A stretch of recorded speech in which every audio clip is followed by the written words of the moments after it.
a iniciar, bueno, más bien a continuar el tema que quedó pendiente el día de ayer. Estábamos hablando acerca del capítulo número 13 ya del libro de Job. Dios nos está permitiendo avanzar de una manera excepcional. Y bueno, pues hoy vamos a ver a partir del versículo número 13 en adelante.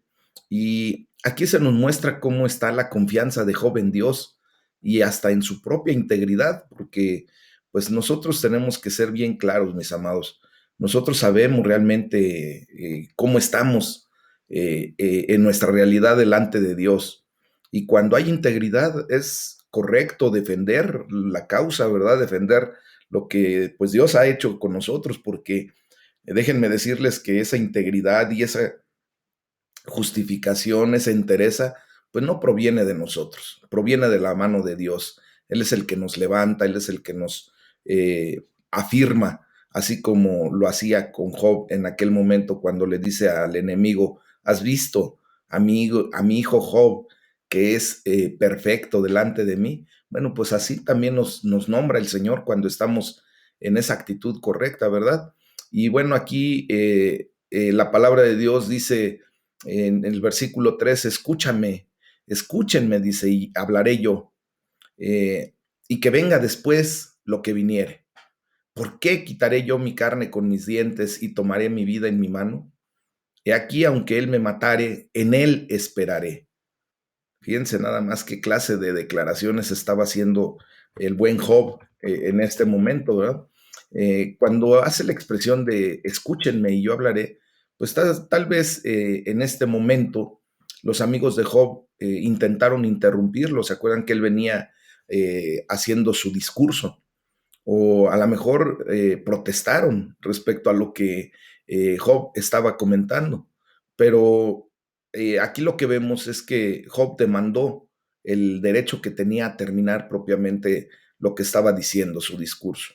Y cuando declara, he aquí, aunque él me matare, en él esperaré, pues esta es la actitud que verá Job a través de sus crisis pasadas y presentes. Esto es justamente lo que ustedes y yo tenemos que declarar, pero más que declarar, sentir en nuestro corazón, ¿verdad? Aceptar realmente esta verdad, porque pues quién mejor que Dios y en dónde mejor que en Dios podemos estar. Si Él decide llamarnos a su presencia, pues gloria a Dios, porque en Él estamos esperando justamente, ¿verdad?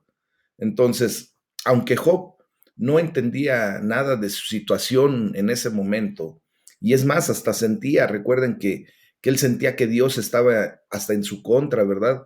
Que no estaba a su favor, como lo estudiamos ya en Job capítulo 9, versículo 28, y también en Job capítulo 10, versículos 16 y 17, pues al mismo tiempo aún podía exclamar, en él esperaré. Entonces, esta declaración pues simplemente nos lleva a comprender que tú y yo, igual que Job, debemos aprender a depender en Él, a esperar en Él completamente. No dependemos de nada más que de Dios, mis amados hermanos. Solo debemos confiar en Él. Incluso, de verdad, tenemos que llegar al nivel espiritual al que Dios nos está llevando, que incluso si destruyera nuestra vida con alguna aflicción, con lo que podamos estar pasando, aún así esperaremos que cuando nos haya pasado por esa gran prueba, salgamos nosotros como el oro, refinado, ¿verdad? Que delante de su presencia tengamos ese valor que Él mismo está buscando de cada uno. Entonces, eh, en ese punto, pues tenemos que ver que es digno de observar que en estas palabras Job respondió a las acusaciones de Satanás y también hasta los cargos de sus amigos. Recuerden que en muchas ocasiones el enemigo va a utilizar gente allegada a nosotros, pues para hacernos sentir mal, para provocar en nosotros hasta inestabilidad que nos pudiera llevar a hacer declaraciones equivocadas en contra de Dios, ¿verdad? Hasta blasfemar. Y aunque según podemos ver, pues Job no estaba consciente pues de que el diablo había dicho, ¿verdad? ¿Se acuerdan cuando le dice, ¿acaso teme Job a Dios en vano?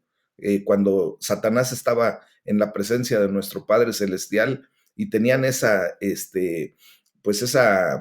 diálogo, ¿verdad? Cuando le dice también Satanás, ¿acaso no has puesto un cerco alrededor de él y todo lo que tiene? Pues aún aquí, ¿verdad? Eh, Job respondió a esa suposición vil de la manera más capaz posible, porque en efecto sí dijo, aunque Dios quite mi cerco y me deje desnudo en el mismo desierto, aún así me aferraré a él con la fe más firme. Pues mis amados hermanos, esto es el nivel, ¿verdad? Espiritual al que Dios nos quiere llevar. Aunque Dios quitara el cerco de nuestra vida, aunque Dios nos despojara completamente de absolutamente todo lo que ahora ustedes y yo reconocemos que Él nos ha dado, pues aún así hay que aferrarnos a Él con la fe más firme, aún mayor, creciendo espiritualmente en esa condición de fe, como para que el enemigo de nuestras vidas verdaderamente se quede quieto, frío. Acuérdense que cuando nosotros nos comportamos con fe, el enemigo ya no tiene parte ni suerte en nosotros. Él tendrá que hacerse a un lado. Es la fe la que nos lleva a resistir al diablo y él huye de nosotros. Entonces, aquí es a donde el Señor nos quiere llevar en cualquier circunstancia o situación que estemos viviendo. Entonces, miren, aquí en este texto hay tres cosas que tenemos que resaltar. Hay una suposición terrible cuando dice Job, aunque él me matara, ¿verdad? Hay una solución noble, que quiere decir, cuando dice Job, en él esperaré. Y lo tercero es una pertinencia secreta. Él es pertinente, tranquilo. ¿verdad? Esta última, pues la vamos a examinar un poco más, pero hay que dejar en claro, mis amados, que hay una gran pertinencia en nuestra confianza mientras Dios nos está llevando por ese desierto, por esa prueba.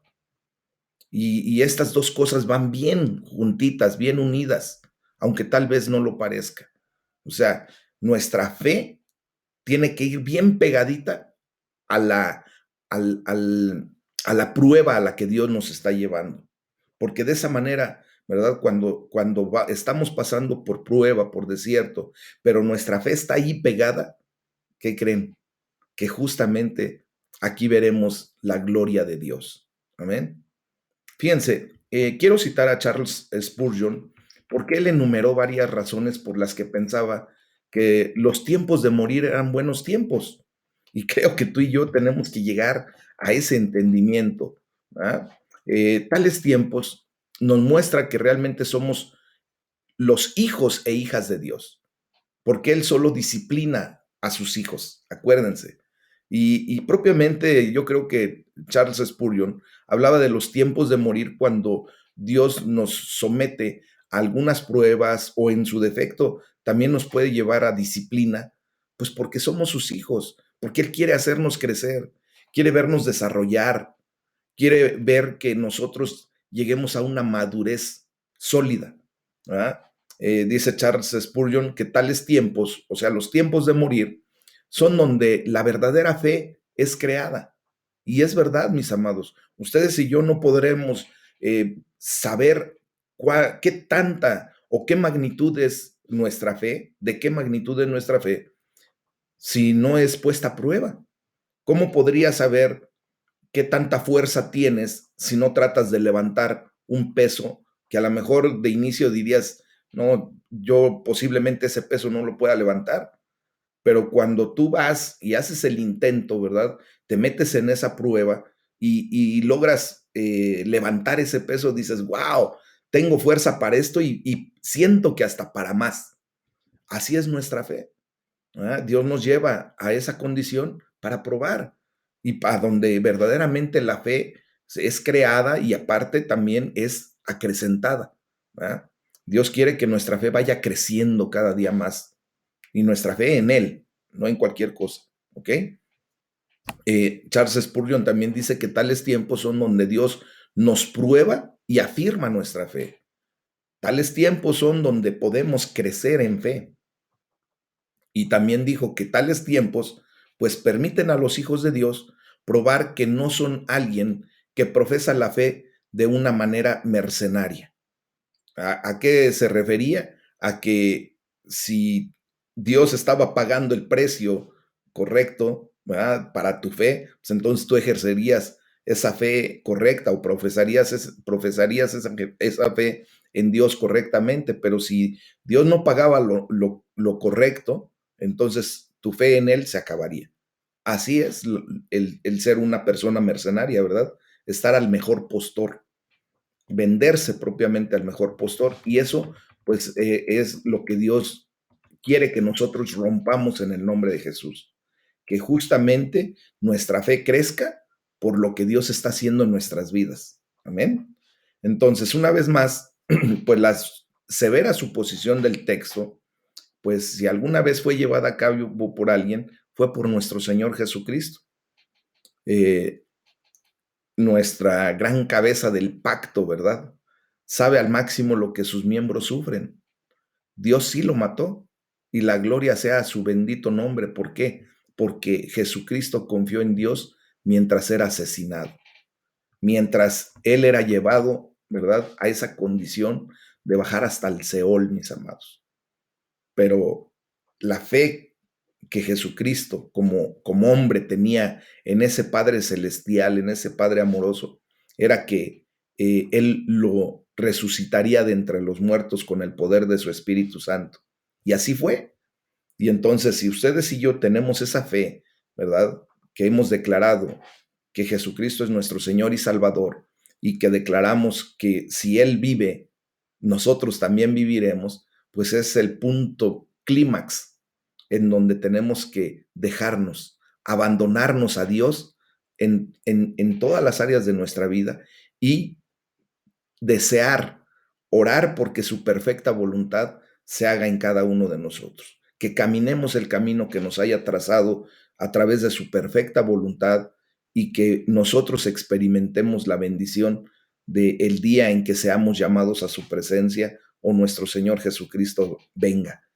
Y muramos a esta vida, a este cuerpo físico, que no puede heredar incorrupción, que no puede trascender a la vida eterna, mis amados. Amén. Porque seremos recubiertos, ¿verdad? Seremos, tendremos un cuerpo glorificado en donde ustedes y yo podremos pasar para la eternidad y estar con nuestro Señor eternamente y para siempre, y con la gran familia de Jesucristo. Amén. Bueno, cuando hace la observación Job y dice, no obstante, defenderé delante de él mis caminos, sé que seré justificado.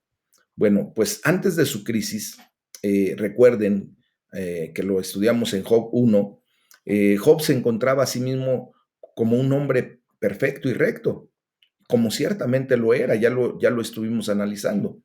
Él rotundamente se aferró a esta creencia durante pues toda la experiencia de su calamidad y durante todas las protestas y argumentos de sus amigos, incluso delante de Dios.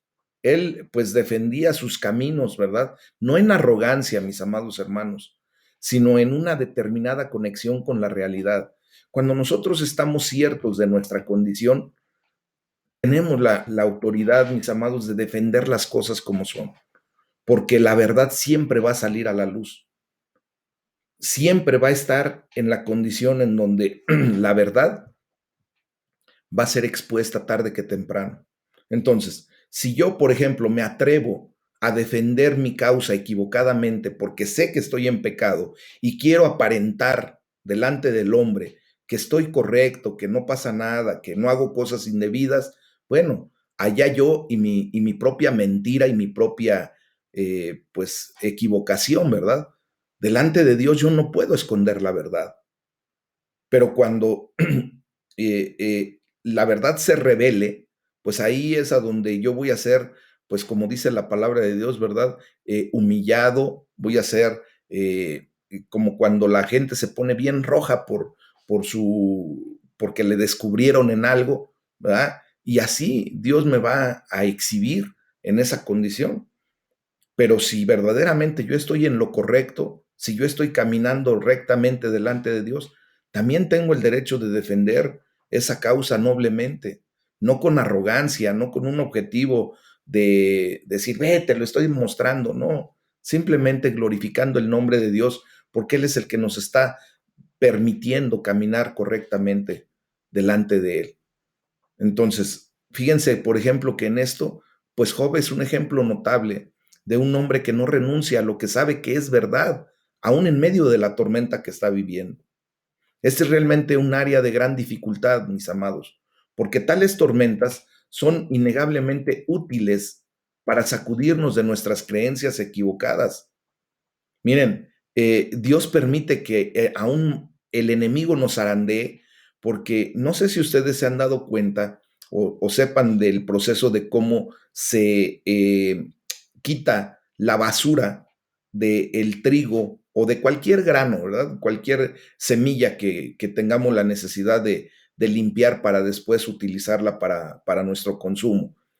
Normalmente se le da un zarandeo, se le sacude y fuertemente. ¿Para qué? Para que esa suciedad, eso que viene a contaminar propiamente ese cereal o ese grano que vamos a consumir, pues sea eliminado, ¿verdad? Y después es lavado. ¿O qué hacemos nosotros? No agarramos el frijol, por ejemplo, como llega de la bolsa de la compra, ¿verdad? Y luego, luego lo ponemos a la olla, sino que normalmente sacudimos el frijol, quitamos toda esa basura que pudiera traer, lo lavamos correctamente y entonces ya lo utilizamos. Bueno, pues déjenme decirles que el Señor permite que seamos sacudidos para quitar de nosotros la porquería que de repente se nos pega, ¿verdad? Para limpiarnos nuevamente. Vamos caminando, mis amados, en esta vida y de repente, ¿verdad? Tenemos situaciones que nos ensucian delante de Dios. Entonces, por eso es innegablemente útil, ¿verdad? Que una sacudida nos lleve a ver que nos quita creencias equivocadas, actitudes equivocadas, situaciones que, como les digo, vienen a ensuciarnos delante de Dios. Entonces, hasta eso hay que agradecerle al Señor, ¿verdad? Que Dios procura que siempre estemos limpios.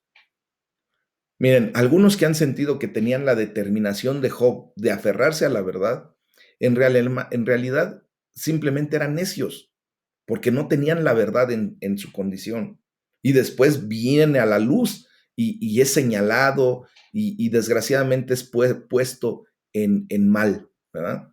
Sin embargo, vemos aquí que Job no cuestionó el concepto de la verdad o no cuestionó tampoco el concepto de su habilidad para conocer la verdad. Él sabía que el mismo Dios estaría de acuerdo con él en que el desastre no le vino por un pecado severo o especial que él hubiese cometido. Job sabía que el mismo Dios estaría de acuerdo en que él era un hombre recto, perfecto delante de él, porque él lo había experimentado, sabía cómo venía viviendo. Tú y yo sabemos qué hacemos, qué pensamos.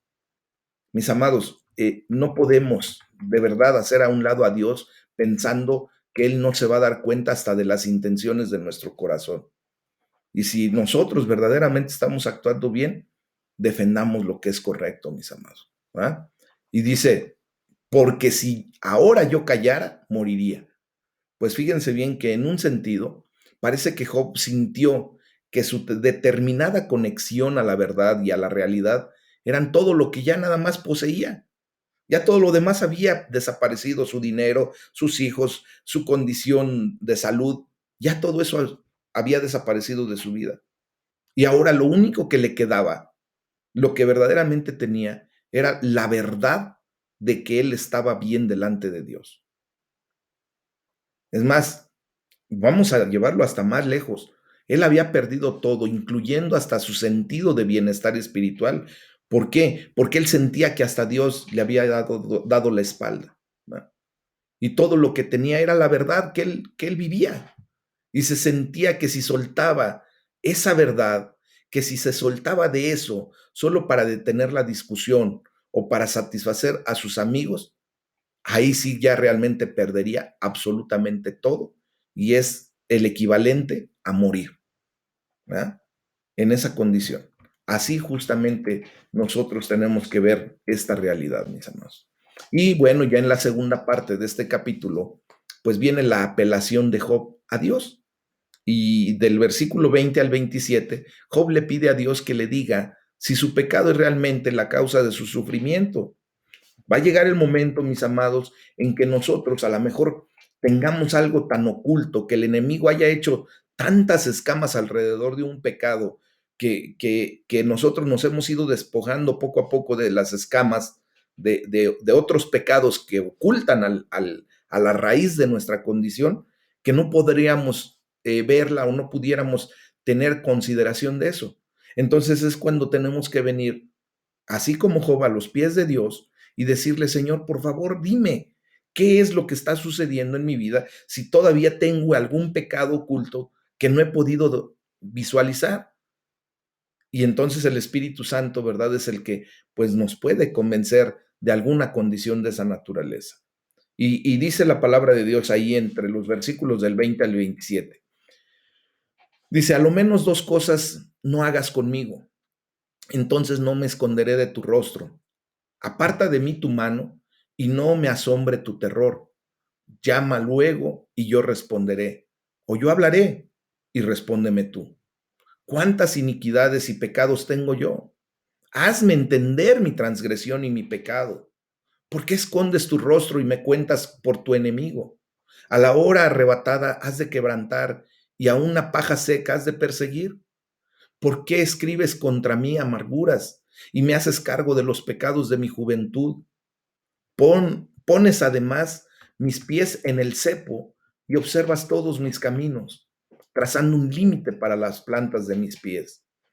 Miren, mis amados, anteriormente Job le había dicho a Dios que solo quería que lo dejara en paz. Acuérdense ahí en Job 7:16.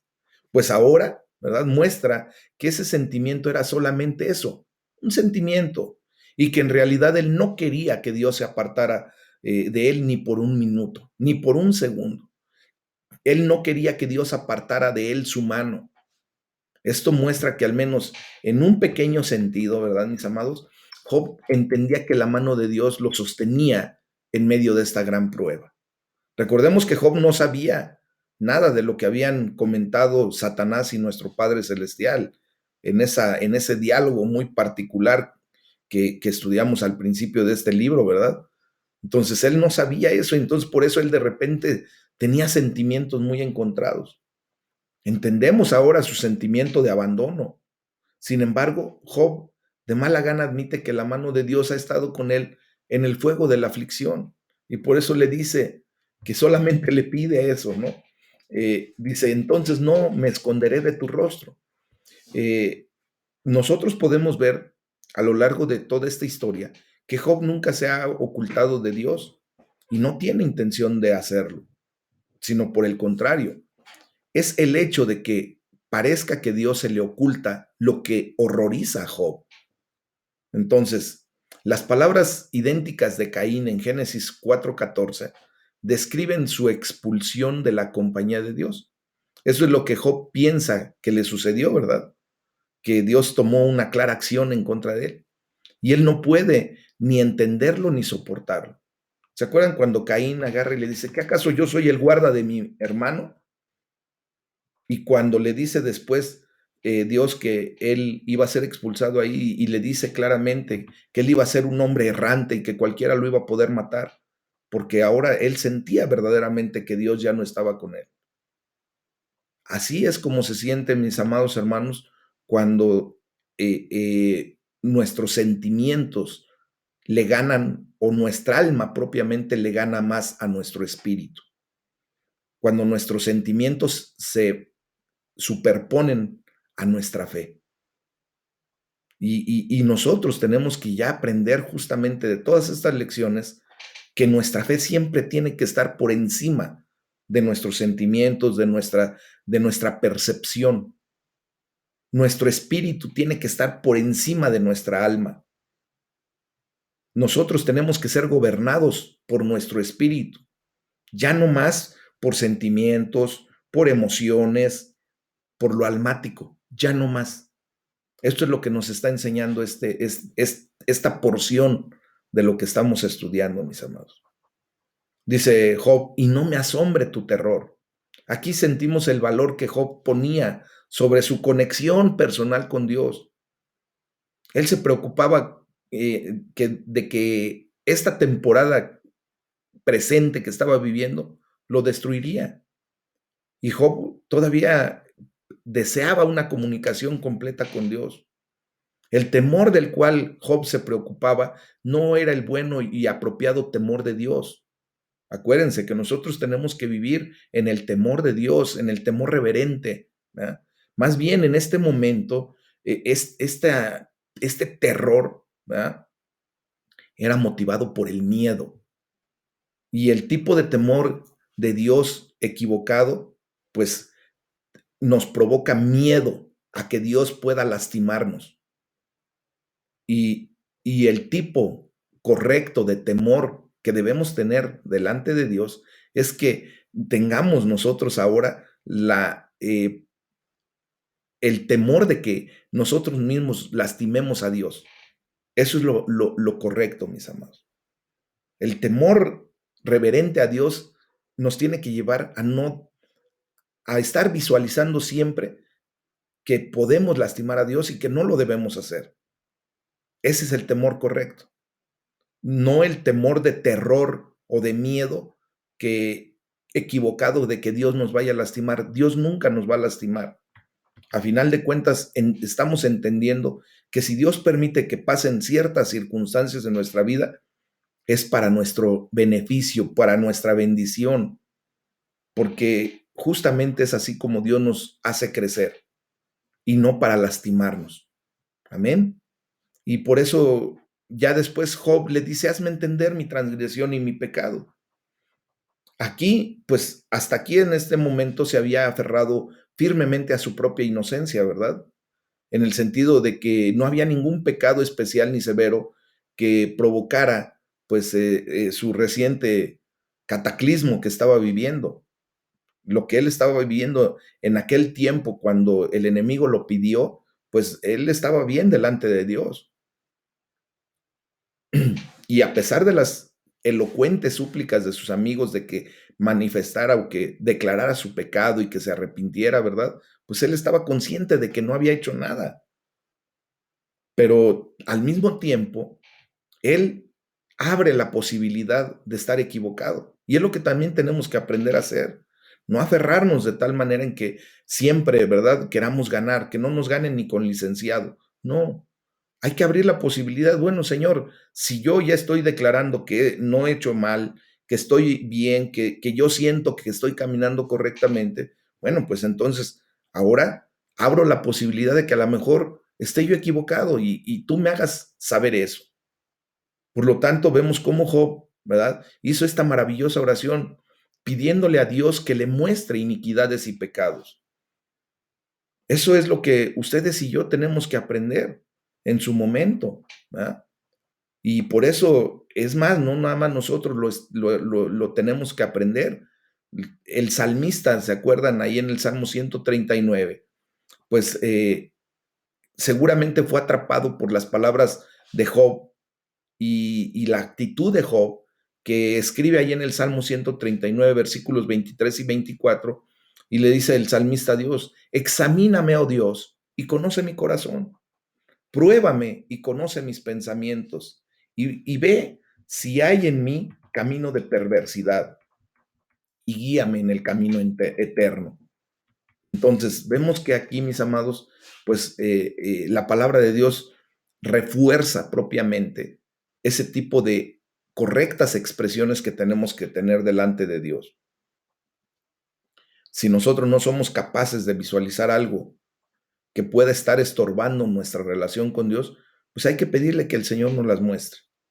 Y si la hubiera, el Señor la va a mostrar. Y si no, pues Dios nos va a reafirmar en la verdad que tenemos. Amén. Y le dice Job, ¿por qué escondes tu rostro y me cuentas por tu enemigo? Pues aquí una vez más sentimos la agonía de Job. Él anhelaba una comunicación, una comunión restaurada con Dios, pero sentía como si Dios se estuviera ocultando de él y como si Dios lo estuviera considerando como su enemigo. Entonces, imagínense, si tan solo Dios dejara de atormentarlo y se comunicara, yo creo que Job sentiría que todo terminaría bien. Y hay una expresión muy fuerte, mis amados, una figura poética que genera Job aquí en esta parte de este capítulo 13. Dice, a la hoja arrebatadas de quebrantar. Es una figura común que utiliza, ¿verdad? Esa de la hoja que es dirigida por el viento que la lleva de aquí a allá. Pues mis amados, nosotros podemos ver que esas hojas pueden ser dirigidas por cualquier ráfaga de viento, ¿va? Y que finalmente se hunden en el fango para ser pisadas y olvidadas. Y hasta con ese tipo de hojas se compara Job, se compara con una cosa indefensa, desesperada, sin valor, débil, despreciada y hasta agonizante. Por eso le dice, así todavía me vas a seguir quebrantando. Mis hermanos, qué gran bendición es que se nos haga conocer nuestras propias debilidades, vaciar al pecador de su locura, de su vanidad, de su arrogancia. No es algo sencillo, porque el enemigo también actúa. Pero la gloria sea para el Señor. Y qué gran bendición podemos tener cuando tú y yo somos vacíos o vaciados propiamente de nuestra locura, de nuestra vanidad, de nuestra arrogancia, de nuestro mal hacer las cosas. Porque cuando tú y yo somos vaciados, Cristo puede llenarnos fácilmente de su sabiduría, de su prudencia, ¿verdad? Y entonces nosotros ser llenos del Espíritu Santo. Pero el grave problema, mis amados hermanos, la tarea verdadera es vaciarnos. Esa es la dificultad. Negarnos a nosotros mismos, romper con nuestras estructuras mentales de que todo lo hacemos bien, de que no hacemos cosas incorrectas. Mis amados, es por eso que estamos muchas ocasiones en tremendo desierto durante años, porque seguimos luchando por mantener nuestra ideología, nuestra forma de ser. Es que así soy y nadie me va a cambiar. Es que aun cuando yo pudiera hacer cosas diferentes, estoy acostumbrado a hacer esto y de aquí nadie me quita. ¿Sí o no? Entonces, por eso el vaciarnos de nuestra locura, de nuestra arrogancia, de nuestra vanidad, es lo más difícil que se presenta para Dios. Bueno, entre comillas, ¿verdad? Porque nosotros mismos provocamos esa condición.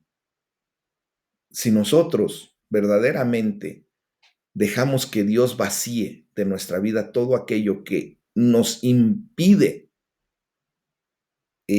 ser llenos del poder de su Espíritu Santo, de su sabiduría, de su prudencia, pues es ahí a donde conflictuamos nuestra existencia. ¿Ah? Por eso es mejor flojitos y cooperando, mis amados. Si Dios habla a nuestra vida algo, pongámonos en acción y van a ver cómo Dios eh, cumple su cometido de una manera más rápida y más fácil. Y nosotros venimos a ser bendecidos. Después dice Job, ¿por qué escribes contra mis amarguras y me haces cargo de los pecados de mi juventud?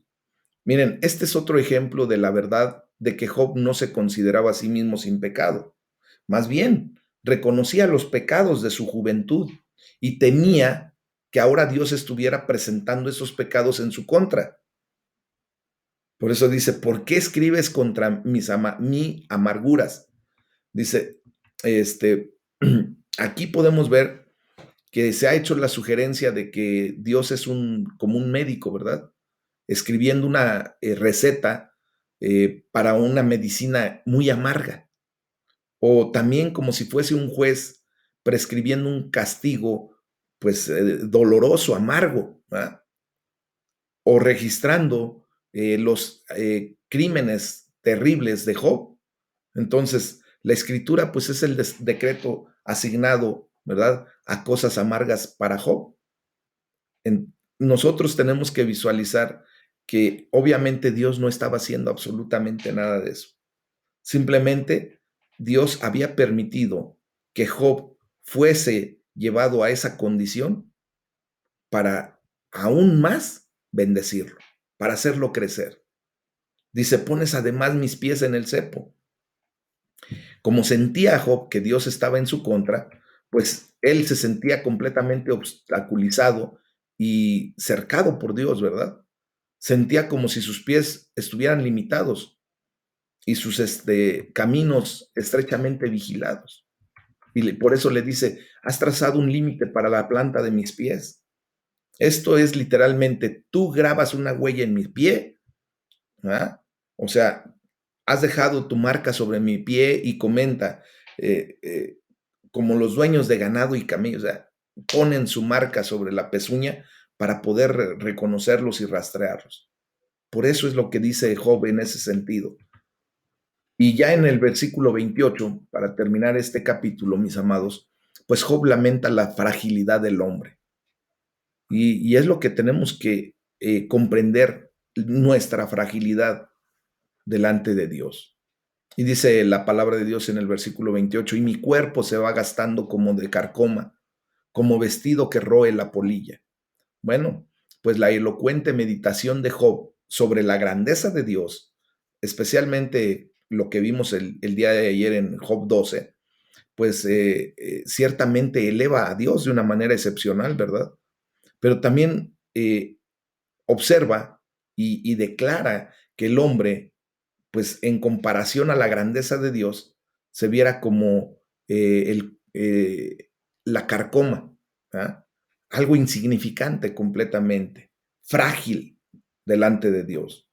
Job esencialmente está de acuerdo con el entendimiento de Sofar, ¿se acuerdan? Sobre la depravación del hombre. Lo explicó correctamente nuestra hermana allí en Job 11, versículos 5 y 6.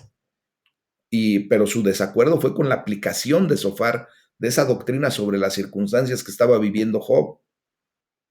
Entonces, vemos que la declaración que hace Job de que como vestido que roe la polilla, pues era más que una descripción poética de la depravación del hombre en general, lo que decía Sofar correctamente, ¿verdad?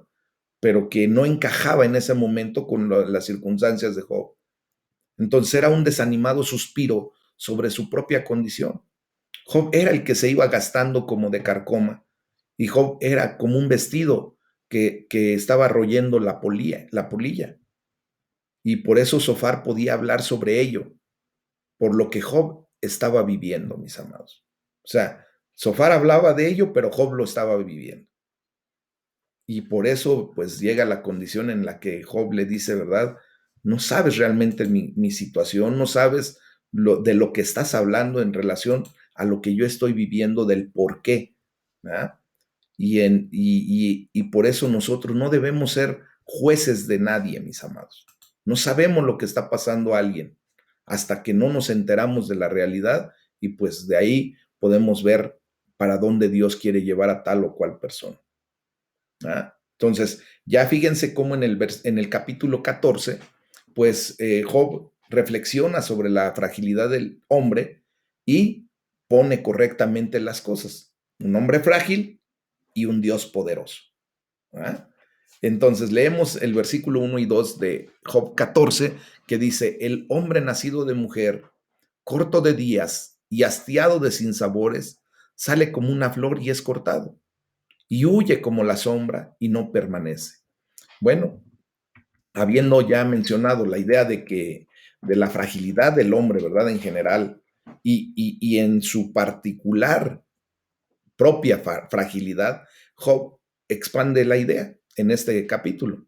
Él considera que los días del hombre sobre la tierra pues son cortos y a menudo hastiados de sinsabores. Y tal parece que nos está describiendo a muchos de nosotros, ¿verdad? cuando dice, y huye como la sombra y no permanece, pues aquí está considerando la vida del hombre, que es breve y frágil. Job también especulaba lo que le sucedía al hombre después de esta vida que se debilita, que es como una sombra, considerando que tal vez no permanece. Aquí, pues Job no estaba dando una polémica general contra la resurrección, ¿eh? Por el contrario, estaba diciendo que si Dios quería, podía esconder a Job en el Seol hasta que se pasara su enojo y después levantarlo, ¿verdad? De alguna manera, pues él sentía desesperación y por eso hacía declaraciones de esta naturaleza.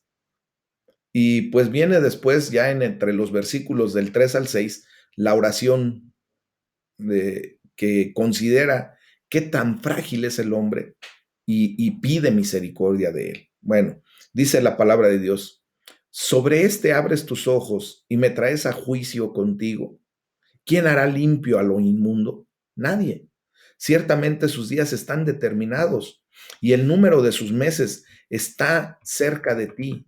Le pusiste límites, de los cuales no pasará.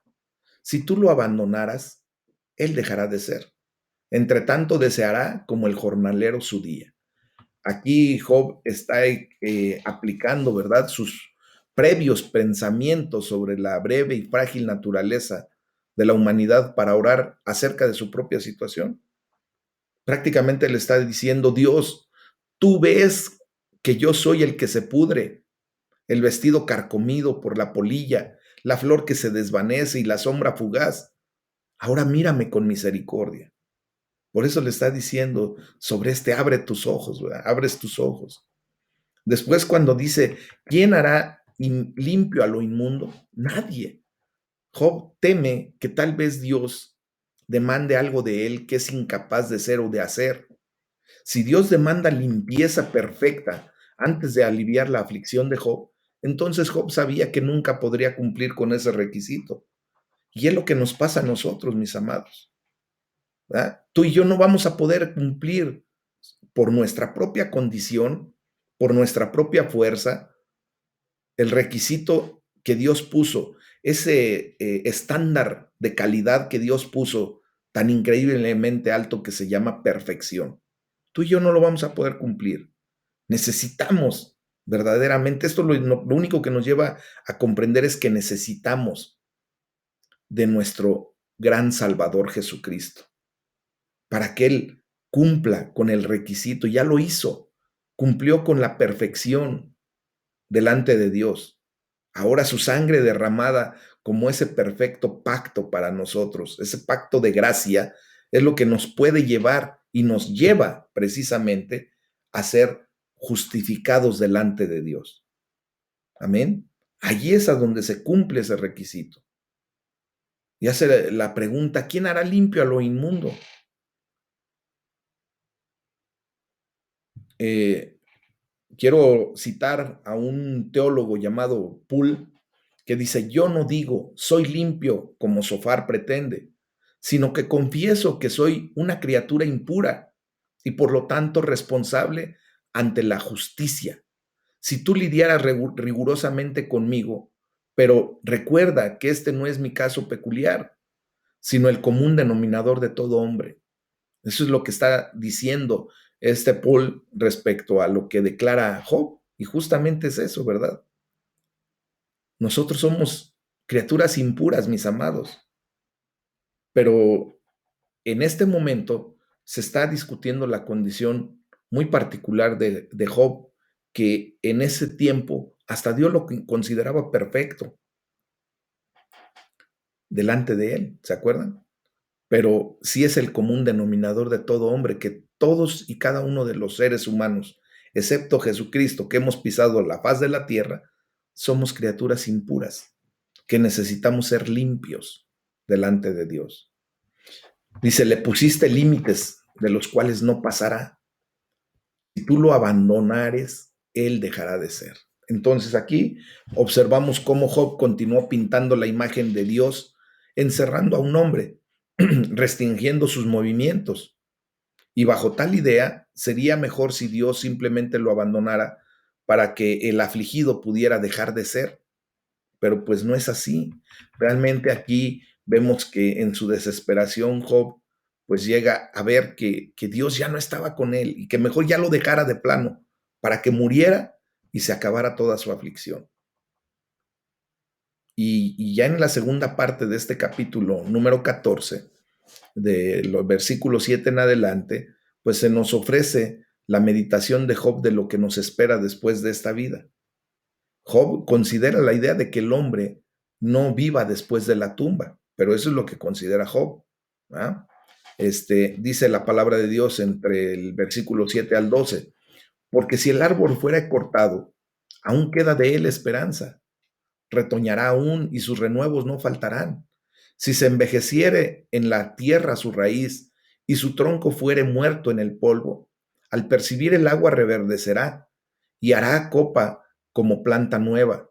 Mas el hombre morirá y será cortado, perecerá el hombre. ¿Y dónde estará él? Como las aguas se van del mar y el río se agota y se seca, así el hombre yace y no vuelve a levantarse. Hasta que no haya cielo, no despertarán ni se levantarán de su sueño. Bueno, aquí Job, mis amados hermanos, hacía la observación de que hay un tipo de resurrección en el mundo de los árboles y de las plantas, ¿verdad? Dice, aún queda de él esperanza. Hay nueva vida puede surgir de un tocón viejo, de un tronco de donde talaron un árbol y que posiblemente pueda volver a retoñar, ¿verdad?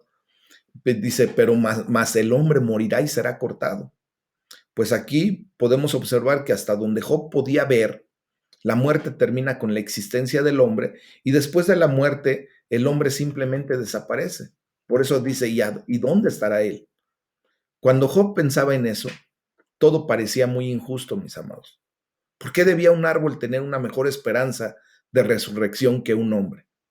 Eso es lo que nosotros podríamos ver ahora, ¿verdad? Nada más que, pues él no podía ver el contexto que ahora ustedes y yo tenemos a través de la revelación que Dios nos ha dado en su bendita palabra, ¿verdad? Por eso dice, así el hombre yace y no vuelve a levantarse, no despertarán ni se levantarán de su sueño. Pues aquí ya llegamos a otra parte del libro de Job propiamente, que refleja un entendimiento impreciso e incierto de la vida después de la muerte.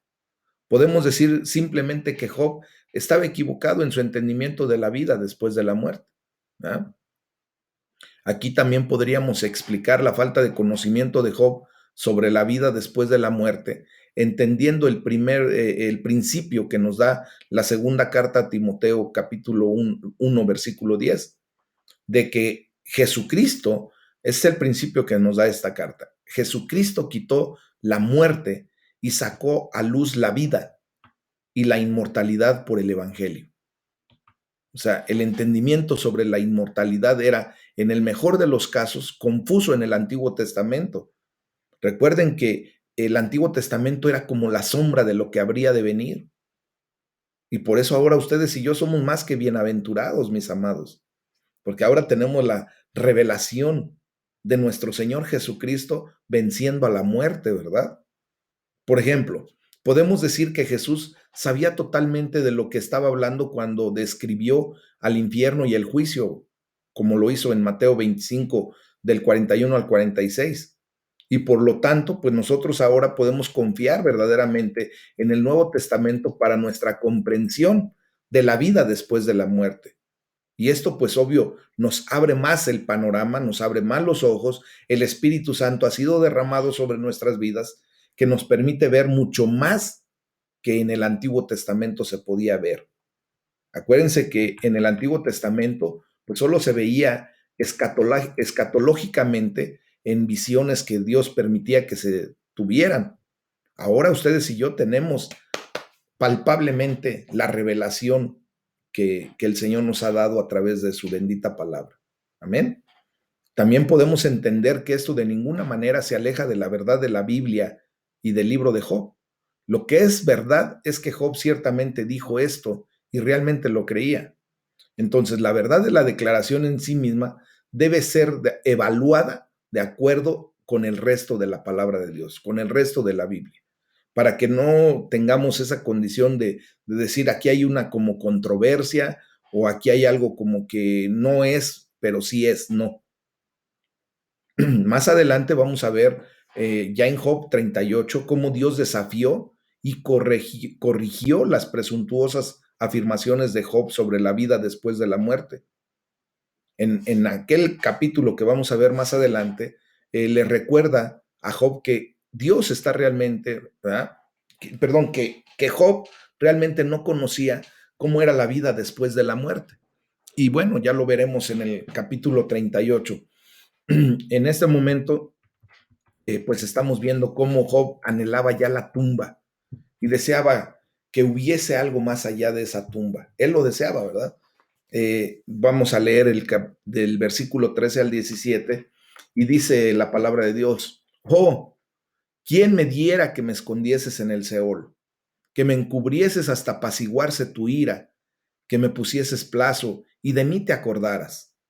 Si el hombre muriere, ¿volverá a vivir? Todos los días de mi edad esperaré hasta que venga mi liberación. Entonces llamarás y yo te responderé. Tendrás afecto a la hechura de tus manos. Pero ahora me cuentas los pasos y no das tregua a mi pecado. Tienes sellada en saco mi prevaricación y tienes cosida mi iniquidad. Fíjense aquí cómo Job, pues no conocía mucho sobre la condición del hombre después de la muerte, pero él suponía y tal vez esperaba que sería mejor que su miseria actual, ¿verdad? Eh, fuera la condición de su muerte. Sin embargo, la incertidumbre general de Job se refleja en su pregunta, si el hombre muriere, ¿volverá a vivir? Esta era una pregunta tremenda, mis amados hermanos, pero recordemos que no hay respuesta excepto la que vino al hombre a través de nuestro Señor Jesucristo y su evangelio. Les comento nuevamente, como Pablo lo dijo, ¿verdad? Es Jesucristo, es el que trajo la vida y la inmortalidad a la luz a través del evangelio. Lo dice nuevamente, se los vuelvo a repetir, la segunda carta a Timoteo, capítulo 1, versículo 10. Entonces la pregunta de Job fue respondida por nuestro Señor Jesucristo y lo hizo de manera tan completa que ahora a ustedes y a mí y al mismo Job no le dejó lugar a dudas. Amén. Eso es la realidad. Entonces, fíjense bien que cuando dice Job, todos los días de mi edad esperaré hasta que venga mi liberación. Pues Job anhelaba la liberación que esperaba que la muerte le trajera, ¿verdad? Que por lo menos lo aliviara de su presente agonía. Hay un comentario de Andersen que dice, incluso si Dios lo mata, y hace una pregunta, antes de su vindicación, él esperará con esperanza. Su disposición a morir en fe transforma sus ideas sobre el Seol. Ahora es visto como un escondite temporal, imagínense. Es otro periodo de servicio contratado, ¿verdad? Incluso si ahora se mantenía en silencio, Dios será escuchado en aquel momento. Pero vemos que realmente se vieron tres cosas de esta gloriosa liberación. ¿Se acuerdan? En el rostro de Moisés, en la transfiguración de Cristo y en el semblante de Esteban cuando se presentó delante del consejo. Ciertamente vale la pena esperar por una liberación como esta, mis amados hermanos. Nosotros hemos sido liberados de una manera gloriosa y lo seremos en su totalidad, ¿verdad? Y tenemos que esperar a que llegue esa liberación de una manera excepcional. ¿Por qué? Cuando llegue nuestra liberación, mis amados, según Primera de Corintios 15, del 50 al 53, que cambiaremos a la inmortalidad en la resurrección. ¿Verdad? Nuestro cuerpo será glorificado y será inmortal.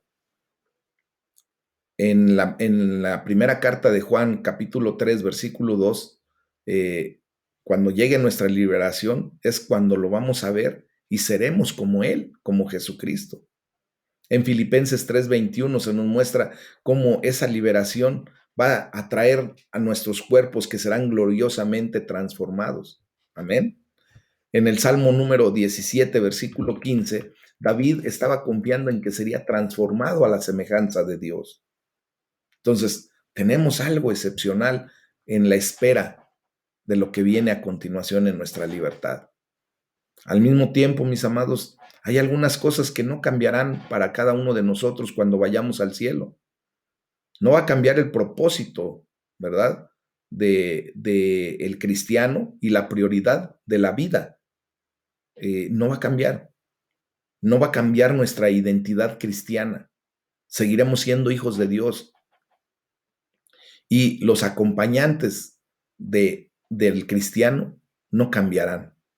¿Por qué? Porque solamente aquellos que estemos en la gran familia de Dios y estemos en esa verdad, en esa condición, pues seremos llevados a la libertad, en donde pues vamos a ver que nos vamos a reconocer, vamos a estar delante de la presencia de Dios como gran familia que somos, mis amados.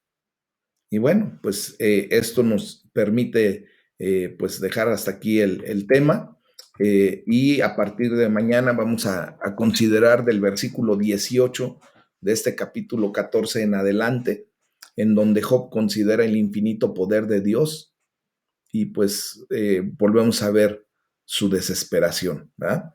Les voy a pedir que por favor estudiemos, leamos Job del capítulo 14, versículos 18 en adelante, y pues vamos a ir avanzando poco a poco para la gloria de nuestro Padre Celestial. ¿Les parece si oramos y le damos la gloria a Dios en este momento?